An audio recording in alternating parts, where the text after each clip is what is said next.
Hi everybody, thanks for pressing play on the video today. It's Caroline here from CraftyCarolineCreates.com. Today we are making this very cute little gift box, very Christmassy, very bling, very festive with this little bauble tassel. I just really think it looks very smart. Sorry the light's not so great today. I am having to film in the evening. Well, in the evening is almost night time. Days are just a bit hectic at the moment, and because it's getting darker, less time to film in the light. But hopefully you can see it, and you can see how beautiful this season of cheer DSP is. That is all foil, gold and silver snowflakes. A little bit of heat embossing on the lid, and then it just opens up like this. It's got a nice little diagonal feature on the lid, and then it's a decent size inside. You could fit lots of chocolates, jewellery. I know a lot of people do sort of Ferrero Rocher boxes. I think you could probably fit 2 of those in here easily. Yeah, so that is the box we are going to make today. Incredibly easy. You start with a piece of DSP. As I said, today we are using this snowflake one from the Seasons of Cheer DSP pack. Bring in my scoreboard, and this piece of DSP measures 6 inches by 7.5 inches. You start along the long side, and we're going to score this at 1.5 inches, 3 inches, 4.5 inches and 6 inches. Turn it round, and we're going to score it at 1.5 inches and at 4.5 inches. Okay. Move the scoreboard out of the way. We are done with our scoring for today. Just going to move you down a little bit again. Right. And we are just going to now fold and burnish all of those score lines we've made. Very pretty DSP, isn't it?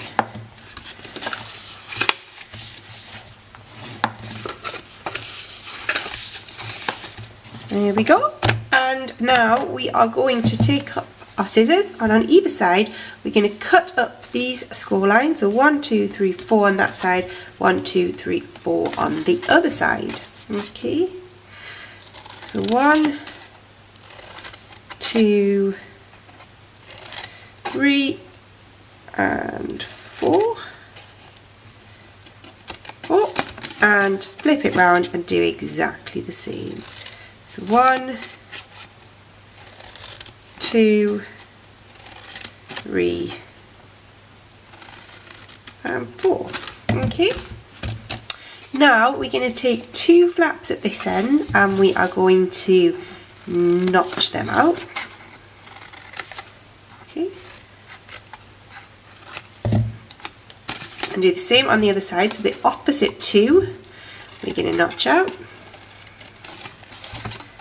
Opposite 2, notch and notch, just like that. Okay, then we're going to leave the middle one whole, and this one we're going to notch out as well, and do exactly the same on the other side. So the opposite one we're going to notch out as well, and this just helps you when you're folding it up, just makes it a little bit neater. So I'll just pop that down so you can see. So we've notched 2 out, left one whole, notched 1 out, and then the end one is whole as well.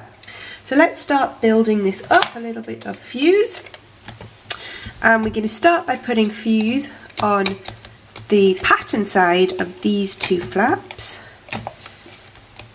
Okay, and just fold that up and stick it to the back of your whole flap on either side. Okay, and then we're going to put fuse on the back of these 2 flaps.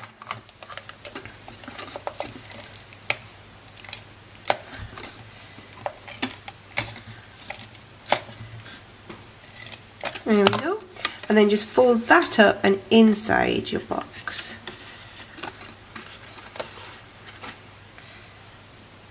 And just make sure you get those nicely lined up along the edge there. Okay, and then this is going to fold over and become our lid. So you can see how this folds up and over like that. So we are now again going to put some fuse on our pattern side of the two flaps that we notched out.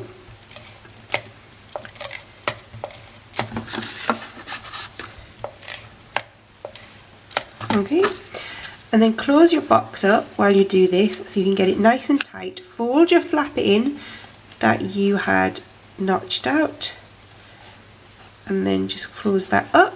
Okay, and do exactly the same on the other side here. There we go, and there we have our basic box. Now to get that nice diagonal line across here and here, all we are going to do is bring in our scissors, and I'm just going to cut from corner to corner, just like that. You can come in from the other side if you need to. Match those up and you get a nice straight line, just like that. And do exactly the same on this side. There we go, that one I did better. You get that nice straight line, and then that just flips over and you get that nice closure with that interesting sort of diagonal. Okay, now to make it a little bit easier to open, just going to grab, because I've put it away, this is my 1-inch circle punch. I'm just going to slide that in centrally, and I'm going to take, what's that, about 1/4 of the punch away, and that just gives you a little thumb hole, so when you come to open your box you've just got a little catch there. A little bit of decoration. This Celebrate the Season I have heat embossed in silver, and the sentiment comes from Tags and Trimmings. This is the one that coordinates with the stocking punch that I know has been really popular. So just this Celebrate the Season. I like this one because you can take off the season and you just get Celebrate. But for this one I went for Celebrate the Season. I'm not going to heat emboss it. I've done that already. You see me heat embossing a lot. But remember, I am having a bit of a heat embossing theme to this month's thank you gifts. So you can get Versamark and silver embossing powder, these little baubles and some other goodies just for shopping with me this month. It is a free gift bonanza this month because I am celebrating 4 years as a Stampin' Up! Demonstrator. So if you haven't seen that video, I put a link to it below and you can go and read all about, or watch even, all about what you can get free for shopping with me this month. So just to finish it off, I've cut the embossed sentiment out with the stitched shape framelets. This was the second smallest of the ovals. Don't you find there's some things that you just wonder how you survived without them? And the stitched shaped framelets, even though I can't see it, the stitched shape framelets are definitely one of those things that I just cannot stop using. Then I've got these really cute, these are the mini ornaments embellishments, and again these are part of the gift away that I'm doing to celebrate my 4 years as a Stampin' Up! Demonstrator. And then I have the natural trim with the silver sparkle through it. Another one that I'm using a lot at the moment, and I'm just going to thread, if I can on camera. It does thread through. I have done it already, as you can see. Thread this ribbon through the smallest of holes. They're cute ornaments, but a little bit bigger hole would have been nice. Now, you know, when I did it last time, it happened first time. But now I'm on camera, it's not going to work. There we go, done one. Now the bad thing is I have to do another one. I didn't think that through, did I? Let me see if I can get it to go a bit better this time. I'm going to thread 2 of these cute, there we go, that was easier. It's not too bad. 2 of these very cute little ornaments onto my ribbon. And then I'm just going to, you want it so they sort of hang down about that sort of level. So I'm just going to then cut off this ribbon about there. There we go. Excuse me, I'm still struggling with an awful cold. Bit too long.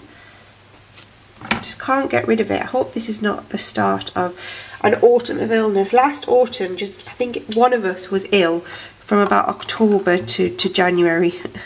So we can do without that this year. Thank you very much.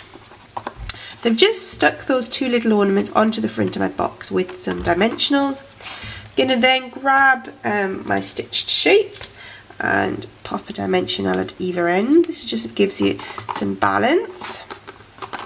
peel off these dimensionals backings, not the whole thing, just the backing.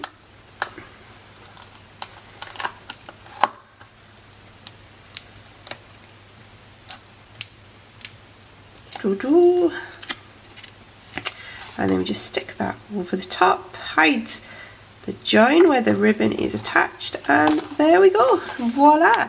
Two very cute, very simple to make gift boxes. This would look great, you know, in a stamped DSP or in the DSP that I've used, and I love these little ornaments. They are cute. Okay, that is it for today. I'm gonna go before my voice fails on me, and I will see you again very soon. Thanks for watching. Bye bye.